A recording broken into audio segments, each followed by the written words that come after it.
Vasudevaya.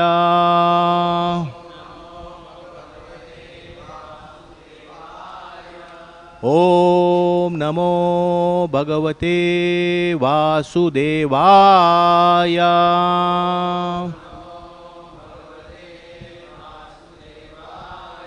Om Namo Bhagavate Vasudevaya.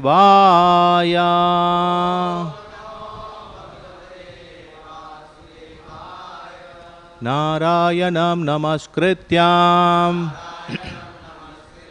Naram Chaiva Narotamam Devim Saraswatim Vyasam Tato Jaya Mudiraye Nashta Prayeshu Abhadreshu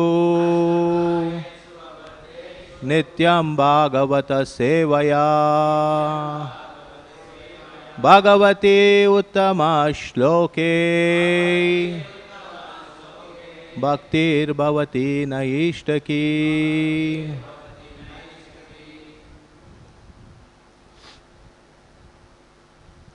So reading from the 10th canto, chapter 62, entitled The Meeting of Usha and Aniruddha, text number 11.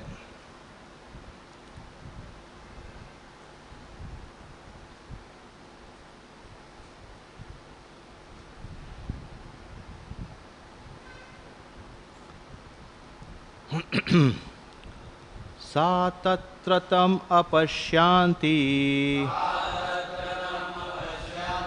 Kvasi kanteti vadini Sakina madhya uttastau Vivala vridita brisham Sa tatratam apashyanti Kvasi kanteti vadini Sakina madhya uttastau Vivala vridita brisham Sa tatratam apashyanti Kvasi kanteti vadini Sakina madhya uttastau Vivala vridita brisham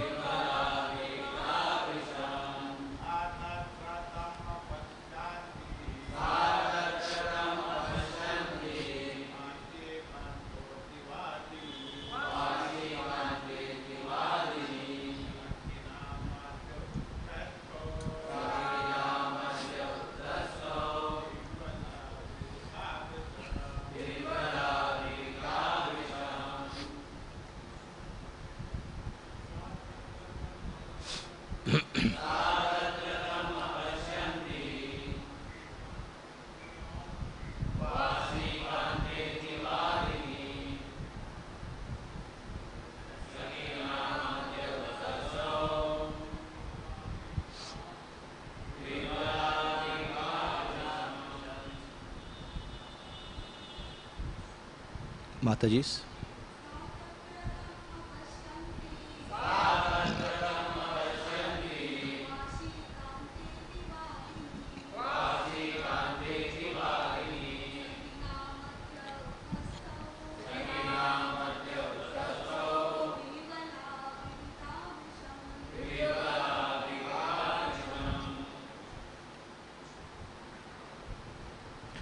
Sa she Tatra there in her dream Tam him Apashyanti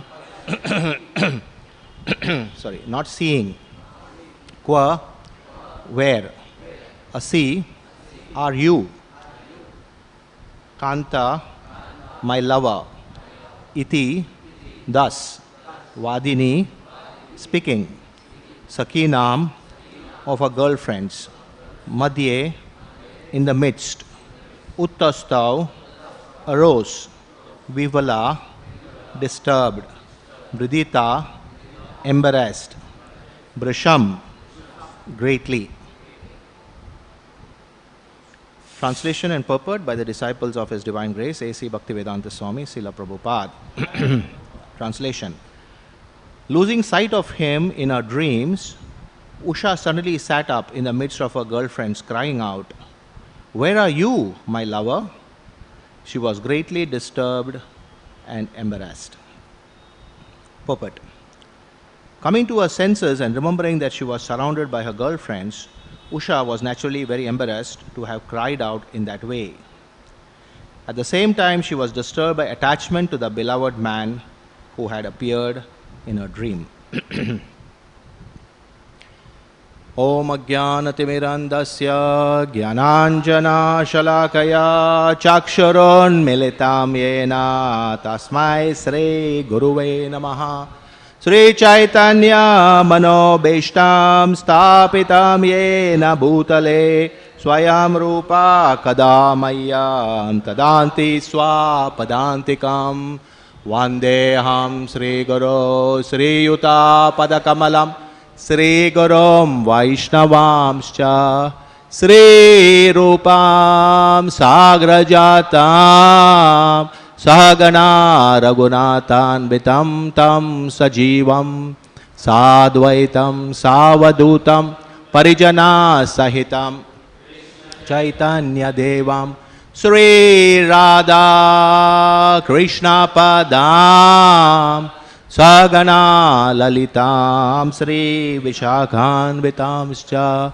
He Krishna Karuna Sindhu Dinabandho Jagatpate Gopesha Gopika Kanta Radha Kanta Namostute Tapta Kanchana Gaurangi Radhe Vrindavaneshwari Vrishabhano Sute Devi Hari Priye Jai Sri Krishna Chaitanya Prabhu Nityananda Sri Advaita Gadadhar Srivasadi Gaura Bhakta Vrinda Hare Krishna Krishna Krishna Hare Hare Hare Ramo Ramo Ramo Hare Hare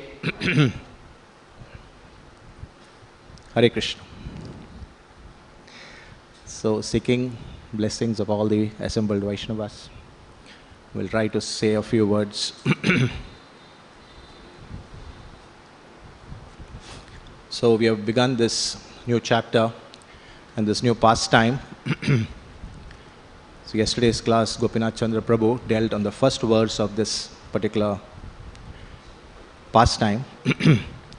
And today we see how Usha is in the middle of a dream, and all of a sudden she wakes up crying out for the person who was very affectionately dealing with her in her dream. And all of us have this experience of having a dream. I know many devotees also have very nice dreams about Krishna, about Srila Prabhupada, about their spiritual master. But here, right in the pages of Srimad Bhagavatam, we are finding that we are having the future grand daughter-in-law of Lord Sri Krishna having a dream, which is from a spiritual perspective not considered to be very sattvic or not considered to be very good for one's spiritual life. So she's actually having a dream that she is being embraced and by a man whom she has not met as yet. So from a spiritual point of view, such a dream is not really considered to be very nice. But yet, because it's in the pages of the Srimad Bhagavatam, it's giving us an opportunity to discuss about this particular aspect of a dream and how it is that in one sense all of us are in this dream-like state in this material world where we are going through life having so many dreams, having so many expectations from material life. And sometimes these dreams actually end up becoming a nightmare. Right? We have this expectation that it should be a dream, life should be a dream, but actually in the end we find that it is actually a nightmare. In fact, what comes to my mind is when the American civilization started in the early 16th century by the influx of Europeans to America. They founded what is called as the Great American Dream, and is there even today, right? Even when you meet a die-hard American and you ask him, what is it that really he identifies with in America, he will tell you that I identify myself with the Great American Dream. And what is this Great American Dream? In one sense, it's actually nothing but a dream of everyone, every human being in this material world, to have a nice and comfortable situation, a nice and comfortable family, a nice and comfortable home, right? Minimum amount of work, maximum amount of enjoyment, right? But the founding fathers of the American civilization thought it appropriate that they should write down what is the Great American Dream, and it is being quoted even today that this is something that each and every American should strive for, should aspire for.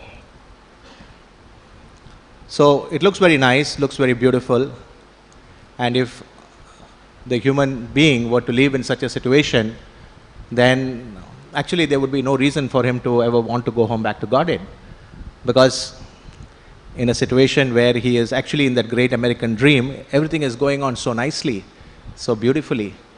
Everything is so nice, maximum pleasures, just like how Usha is having. In her particular dream, she's having the maximum pleasure that anybody could aspire for in this material world, sex pleasure, right? And she is experiencing that in her dream. So the Great American Dream also means that, we have maximum sense gratification, sense pleasure. And if you see over the last 300-400 years, the Americans actually worked very hard. And of course, one of the things that they also strived for was hard work, right? They wanted to really work hard so that they can give for their future generations a lot of comfort, right? And if you see over the last 300-400 years, the Americans actually worked very, very hard, right? What we see today as the America of the 21st century is because of the hard work that has been put in by the generations that have passed 200 to 300 years back, right? Some of the best roads of America are not creations of today. They belong to the early 20th century, right?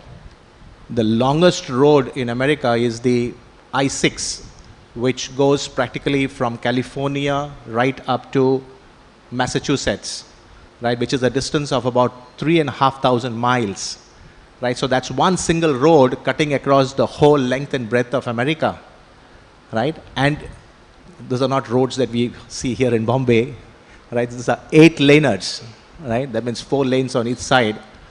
And incredible, the amount of planning that the Americans have done. If you really go to analyze their creative ability and their determination to really facilitate material nature to its maximum so that their sense gratification can also be facilitated to the maximum. The amount of creativity that the American fathers have applied is really incredible.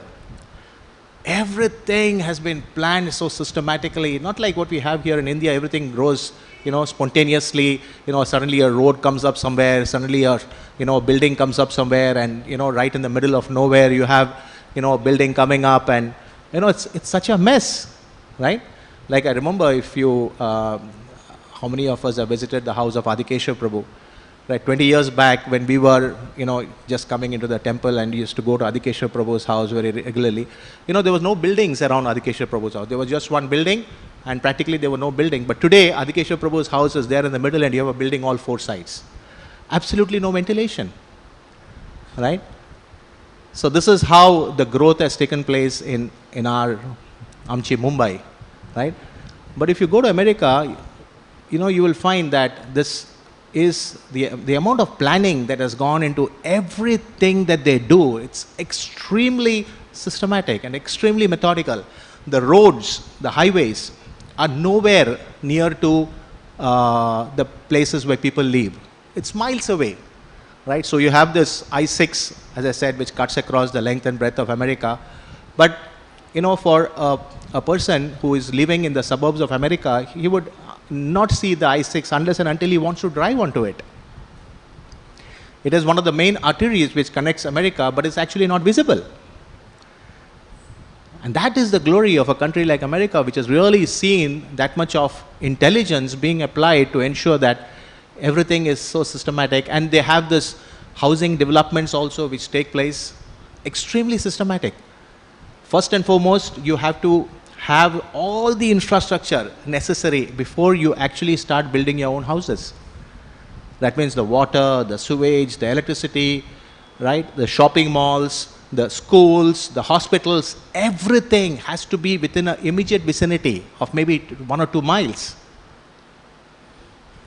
And then you are given the building permit in order to construct your house, right? So what it ultimately means is that a person, when he constructs his house, he has all the basic facilities that are required in order to fulfill that great American dream, right?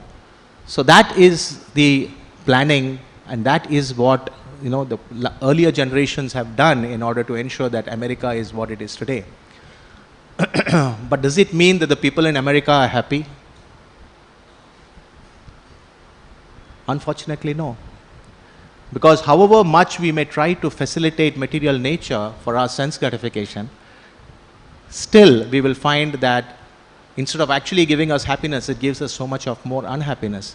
Because now the present generation, actually they don't work very hard, because they have all the facilities already created for themselves, and you will find that a typical American is not inclined to work very hard in order to increase the standard of his living. Because the way the government has arranged everything is that even if a person does not work, then he is assured of a minimum subsistence. He gets a grant from the government, he gets a house, and he gets a certain amount of allowance. So what does he need? Why should he work? Where is the impetus for him to work? Right? So that same civilization which tried to create all the facilities for the future generations are ending up today with the future generation actually going into drugs, alcohol, murder, crime, right? The same generation which the forefathers wanted that they should be having a comfortable standard of living is today being caught up in a situation where there is so much of unhappiness. Like the prison situation in America. Just as an example, you will see that 25, and it's really a very amazing statistic. When I came across this, I was really surprised. Of course, in one sense, not surprised, because that's what the present American civilization is today. 25% of the prisoners worldwide are in America. Now, that means 75% of the prisoners are in the rest 200 countries of the world. Right? Now, that's a big number. So this 25% actually amounts to 7 million Americans are in America's prisons today. And I was watching a nice documentary on this particular, aspect of the prison system in America. Because, a lot of our devotees go and preach over there. Chandramouli Swami has in fact written a book on preaching in the prisons. Actually, in one sense, the prison, they tried to create the prison environment as nice as the environment outside. Actually, the prison, some of the prisons are spread over thousands of acres. Some of the biggest prisons in America are spread over thousands of acres, and the people in the prisons, so far as they follow the rules and regulations of that prison, they're actually given a very good standard of living. I mean, they don't have to do any work. Everything is paid for by the state. The taxpayer, the guy who's actually working very hard, he's ending up paying for those people who are actually put into the jail for various crimes. But the sad part is, because of their independent nature, even in such a situation, they're not happy. And they create so much of commotion inside the prison for the guards that they have various levels of prisons within a prison. Right? The first level of prison is where a person is put, where he can intermingle with people, and he's given a particular amount of particular service to do. He does his service, and then he has a little bit of social connection with his fellow inmates, and he does whatever he wants and so on. So that's like the heavenly planet within the prison system. Everything is very nice and comfortable. You get your 3 meals a day, you get nice fresh clothes, you get a nice room to stay in, you get a television. So that's the heavenly planet within the prison system. But then if you don't cooperate with the authorities, and invariably this is what is most amazing, majority of the people who are brought into the prison are not happy in that particular situation. Right? Then there's a next level of prison, which is confinement, where they are confined into a room. And inside that room, they don't have any facilities, but it's about 40 to 50 square feet of room, but they have their own room for themselves. So that is minimum confinement. So that's the next level. And you won't believe it, there is one more level. In fact, there are 2 levels after that. The third level is solitary, not solitary confinement, but somewhere between minimum confinement and solitary confinement, where for 23 hours of the day, they are kept in the room, and there is no contact with the outside world. 1 hour a day, they are allowed to go outside and exercise, right? And even during that 1 hour, they are put into a cage. That means you go directly from your room into a cage, because you are viewed as a threat to society. And of course, the last one is the death row, where a person who is confined, who is supposed to be executed, he goes into that particular section of the prison, which is completely isolated. There is absolutely no sound. The room is completely soundproof, right? There's absolutely, of course, there's no television or anything in the room.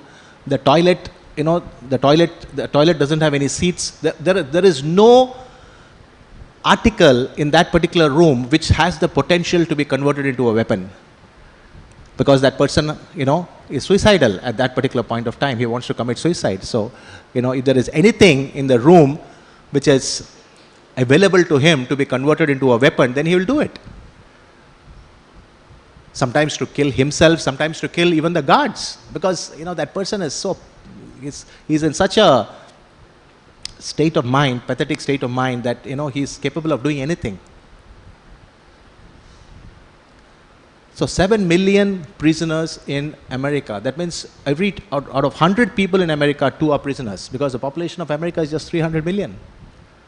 Right? Now that's a big statistic. What does it reveal? So it reveals that the great American dream is not very correct the way they have pictured it, or at least not very correct the way they have attempted to make it. Right? And who are these people who are actually, like this documentary, it interviews so many different people who have been taken into the jail. And most of the people have had such traumatic childhoods. They have been abused. They have been abused as children. They have been sexually abused as children. Right? Most of them had only one parent, and several of them had no parents at all. They just came onto the streets by the time they were 10 or 11 years of age. And these criminals just keep going again and again and again back into the prison. The state tries its level best to reform them, right? Like I said, there's 4 levels of prison. So people, are given reprieve at different points of time. After a few years, if a person is really behaving very well, then he's released from the prison. But then invariably that fellow comes back after a few years, or even after a few months. So the childhood that a person goes through has such an impact on his thought process, that his consciousness, that it carries on to him throughout his life. And what is really amazing is that the government somehow has not figured out a way by which it can ensure for the families who are part of this great American dream a nice situation whereby the product of this family would not end up going to prison. The government has not yet figured that out. I mean, they are trying their level best, they are racking their brains, and they are coming out with various options and so on, but still at the grassroots level, the children are not the way they should be. And the whole fault primarily lies with the parents, because the way they bring up their child, invariably both the parents are working. Because in order to sustain yourself in that great American dream, it is necessary that both the parents should work. So invariably the mother and the father both are working, because they have a mortgage on the house, they have a mortgage on the car, sometimes they have a mortgage on the children's education in case the child is already grown up and going to college. So a whole series of mortgages ensure that both the husband and wife are perpetually working. And if you go into the shopping malls, if you go into the restaurants, you will find that the people who are actually serving over there are sometimes 65 and 70-year-old people.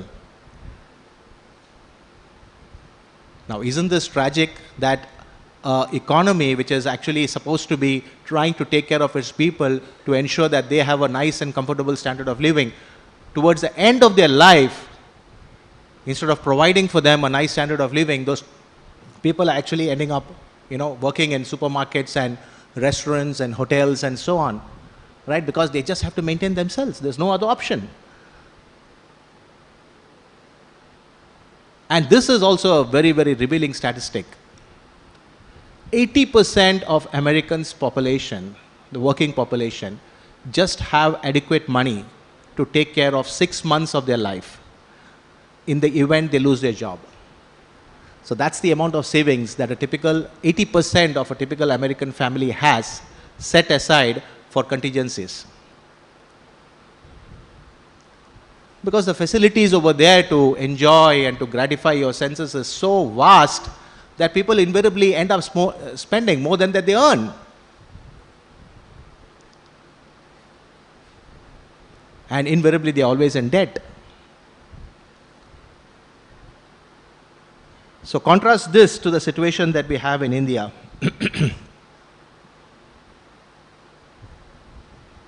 We have Parikshit Maharaj.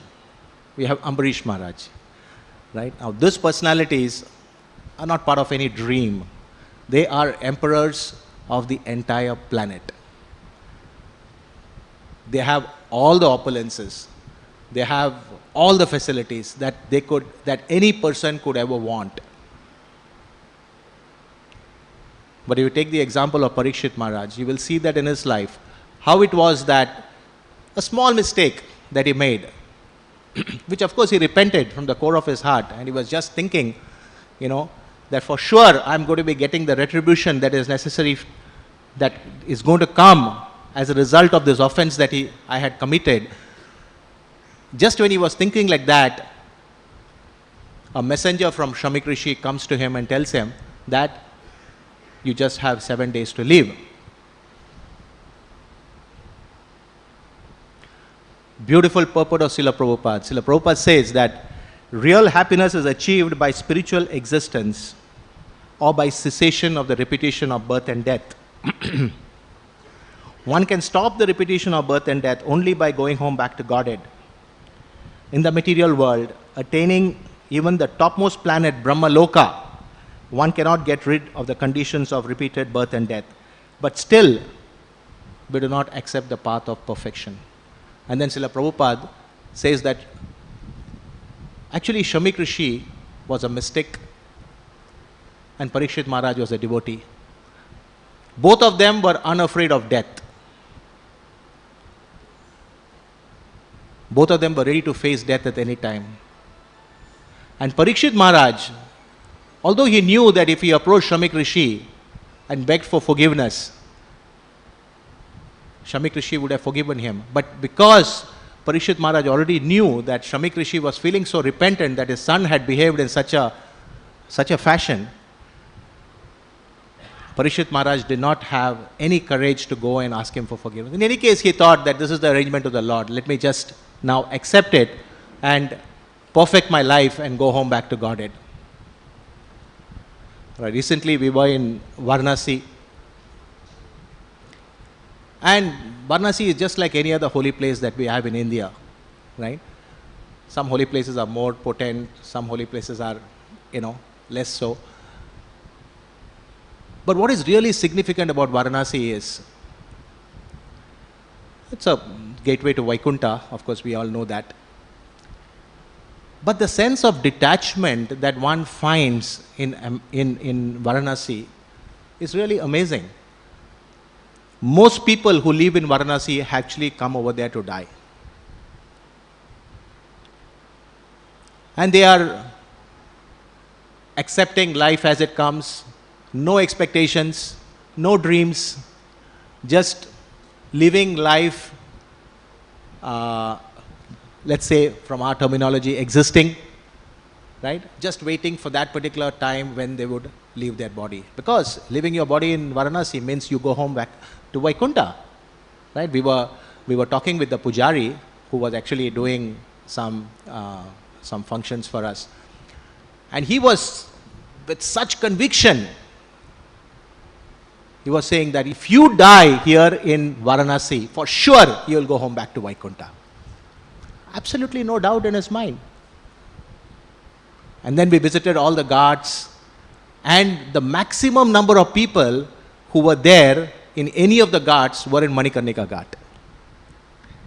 Right? And we were also fascinated by the place, having heard, how His Holiness Radhanath Swami had visited Manikarnika Ghat, and he had actually meditated over there and spent so much of time looking at this dead bodies burning. In fact, there's a very beautiful class where Maharaj describes graphically. And actually, heart of hearts, I wanted to go and see for myself whether that actually happened over there. Like Maharaj was describing how when a person's body is burned, the first things to go off is the hair, right? And then the sound. Maharaj makes a sound when the hair just burns off. And then different parts of the body are burning, and then all of a sudden, these eyeballs pop out. I mean, that must be an incredible sight to see, the eyeballs popping out, like because of the pressure that is built up from within the body, the eyeballs just come out. And there were at least, when we visited Manikarnika Ghat, there were at least half a dozen funeral pyres burning. And a huge number of people were just watching the bodies burning, just so that they can meditate upon this temporary form of temporary body that we are part of, right? So it's the great culture of India, which gives us an opportunity for us to visit all these places and meditate upon the ultimate destination for all of us, all the human beings, all the living entities in this world. At some point of time or the other, we have to face death. And the question is, are we ready to face death? Right? In a place like America, the Americans are not ready to face death. In fact, and this is really surprising, about 20 years back when we were in Germany, we were going in a train and we were talking to some Germans who were there in the train. And, since they could understand that we are from India, and we got started talking about Krishna consciousness, and I started telling them about, how it is that this life is temporary and so on. And then, for the first time, that couple said, do you know one thing? We have been living in Germany for 5 years, and till date we have never ever seen a dead body.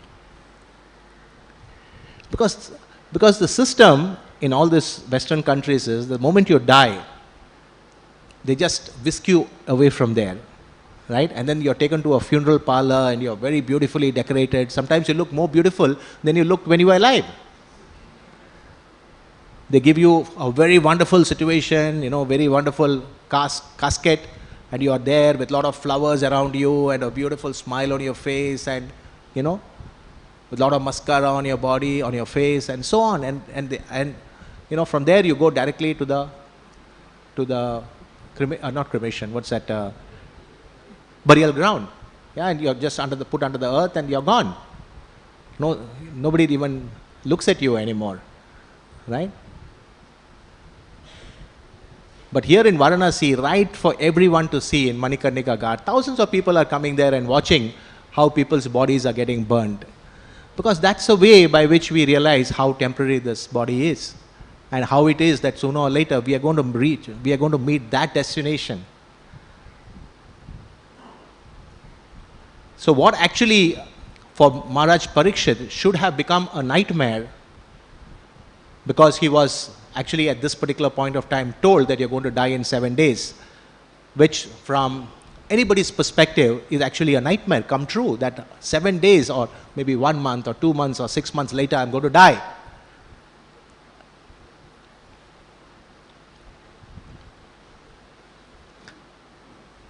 And then Sukadeva Goswami comes over there and starts telling Maharaj Parikshit how it is that Maharaj Katwanga, when he was given this opportunity to ask for a benediction by Indra, Maharaj Katwanga just asked, how much time do I have to leave? And when he was told that he has only 1 moment, then immediately he prepares himself to go home back to Godhead. And this particular story, I was just thinking that I'll ask this Pujari in Varanasi, and he gave me a slightly different perspective.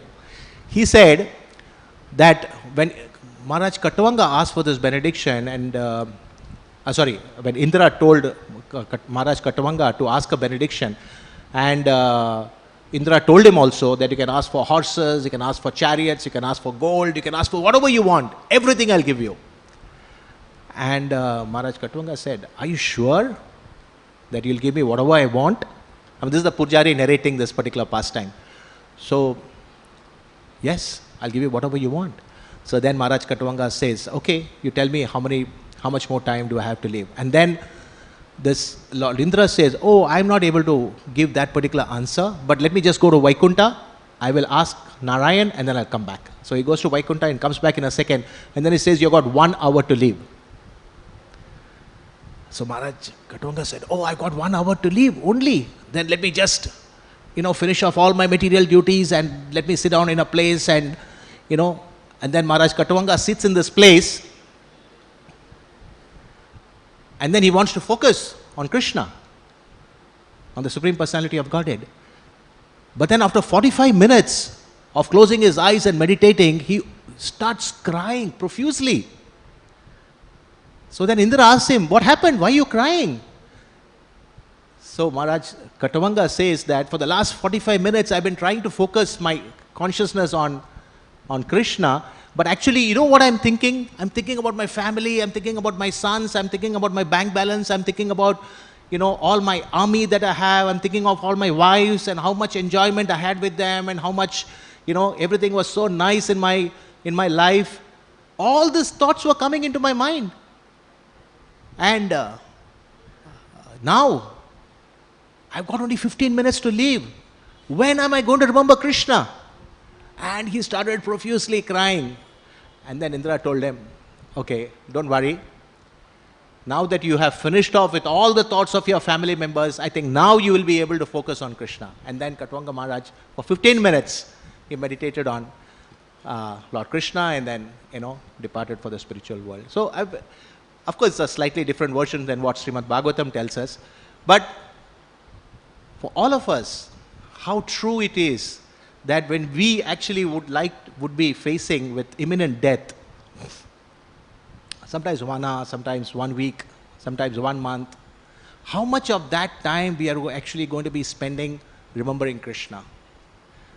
How much of that time are we going to be meditating upon all the good things that happened to us, all the wonderful occasions that we had, all the dreams that we had, all the things that we wanted to achieve in life, all the relations that we had with our family members, with our friends, with our loved ones. How much of our time are we going to actually focus on that? and how much of our time are we going to focus on Krishna, right? So this is actually the concern that should be there in our minds for the remaining part of our time. And this concern will come about only when we become fearless. Because our nature is that we are afraid of death. We are afraid of any pain that comes to our body. Because we are pleasure seeking and we want to push out pain. But the scriptures give us such wonderful examples of personalities who in times of great tribulation were able to withstand and come out successful. Like we have this example of Maharaj Ambarish, right? Now if you were to be in his situation, what would we do? Now here is a personality who is doing his fast. The time has come for him to break his fast, and he's about to break his fast when Durvas Muni comes. And Durvas Muni has such expectations from him that he should be taken care of very nicely and so on. And then he comes and then he starts cursing, and then he creates this huge demon. And then this demon is coming straight at Maharaj Ambarish. Now this is death coming right in front of you. Right? Maharaj Ambarish is unarmed. He doesn't have any weapons with him. He doesn't have his armies with him. And even if he had, this huge personality would have just devoured all of them in a moment. But then here this huge personality is coming right in the face of imminent death. Maharaj Ambarish just stood over there meditating on Krishna. Right? And just practically at that last moment when the demon would have, or supposedly would have killed Ambarish, at that particular point of time, the Sudarshan Chakra came and chopped off the head of this demon. Right? I was listening to this very beautiful class of Mahavishnu Goswami Maharaj, where Maharaj was saying that, what is the difference between Durvas Muni and Maharaj Ambarish? Durvas Muni, as soon as he got the Sudarshan Chakra on his back, he started trying his level best to avoid or to escape death. The Sudarshan Chakra means death. So Sudarshan Chakra is chasing Durvas Muni and is going to different personalities. First he goes to Brahmaji, then he goes to Shiva, then he goes to Vaikuntha, and he meets Narayan. And what does Narayan tell him? Very beautiful shloka in the ninth canto of the Srimad Bhagavatam. Aham bhakta paradino yashvat tantra iva dvija sadhubir grasta hridayo bhakter bhakta janapriya. The Supreme Personality of Godhead said to the Brahmana, Durvas Muni, I am completely under the control of my devotees. I am not at all independent. Because my devotees are completely devoid of material desires, I sit only within the course of their heart.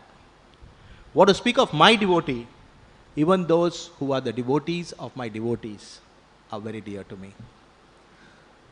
So, in the Association of Devotees in Sri Radha Gopinath Temple and this International Society for Krishna Consciousness given to us by Srila Prabhupada and all the acharyas, our only goal should be to try and become dear to the devotees of the devotees. Because our aspiration to become dear to Krishna is very lofty. It's very far, because Krishna is unattainable for ordinary mortals like us. Unless and until we come to the stage of bhava and prem, for us who are struggling with our senses, our anarthas, for us to be aspiring to become servants of Krishna is an impossible task. But Lord Narayan is saying over here that if you become dear to my devotee, then I'm sold out to that person. So that's the benefit of this wonderful society of that Srila Prabhupada has given us, that let us try to become dear to the devotees of the Lord. By becoming dear to them, Krishna is pleased. And that process is so easy. Just by having wonderful relationship with Vaishnavas, by trying to serve them, by trying to associate with them, by listening to them, by hearing Bhagavatam classes that are there here in Radha Gopinath temple, or in any of the temples of ISKCON all over the world, we have this opportunity to be connecting with devotees every day. So it's a glorious opportunity for us to perfect our lives without having to go through any of the sufferings that either Maharaj Parikshit or Ambarish went through, without that trauma, just by being in the association of devotees. So we are all very fortunate, and we have to take advantage of this association, because that is the only hope for us in this age of Kali Yuga, that we become dear to devotees, and by that Krishna is pleased. Thank you very much. Hare Krishna. Any questions you can? Yes? Kripa Sindhu Prabhu.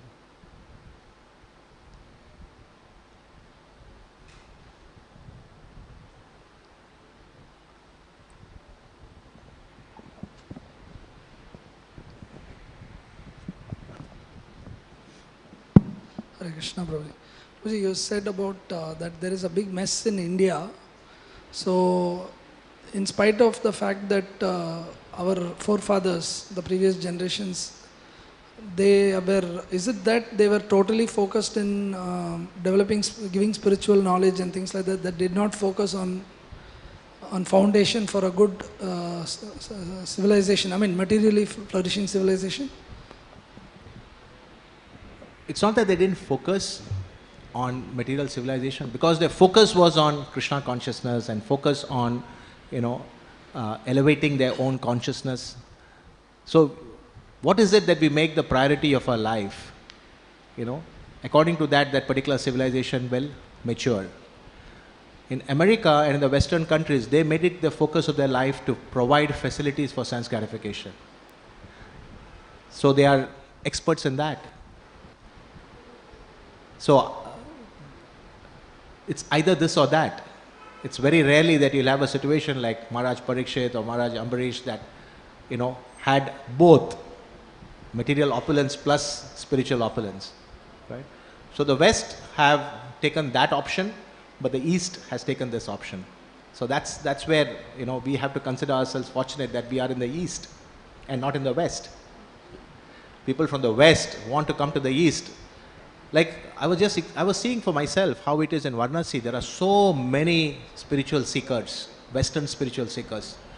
So you can see that they are also disgusted with this material civilization that they are experiencing there in the West, which has got all facilities for sense gratification, but they are not happy over there. They are able to see for themselves. So they are coming, even in Varanasi, which from a material perspective is extremely, extremely austere. Right, the roads are very small, there's always sewage overflowing from the gutters, there are pigs everywhere, and so from a material point of view, Varanasi is really not the place that anybody would, any Westerner would want to come. But because they have realized that this is the place where we can get happiness. And that's what Prabhupada says here in the purport of this particular words regarding Parikshit Maharaj, that real happiness is only when we take to the path of spirituality. So that conviction for us gets reinforced when we visit places like this. And actually we see that, even though there might be so much of material issues in such places where there's not any facilities, yet because the places by itself are so powerfully spiritually potent, we can experience that vibration. If you go to Varanasi, if you go to Vrindavan, you see the spiritual potency of that place. You experience it for yourself. So that's our great fortune. So the registration for Yatra closed yesterday. Now over 5,000 people have registered for the Yatra. That it's such a great opulence that we have. So many devotees can go to Vrindavan Dham. Although from a material point of view, Bombay is much better than Vrindavan, but still Vrindavan is where the heart is. Hare Krishna. Thank you, Prabhu.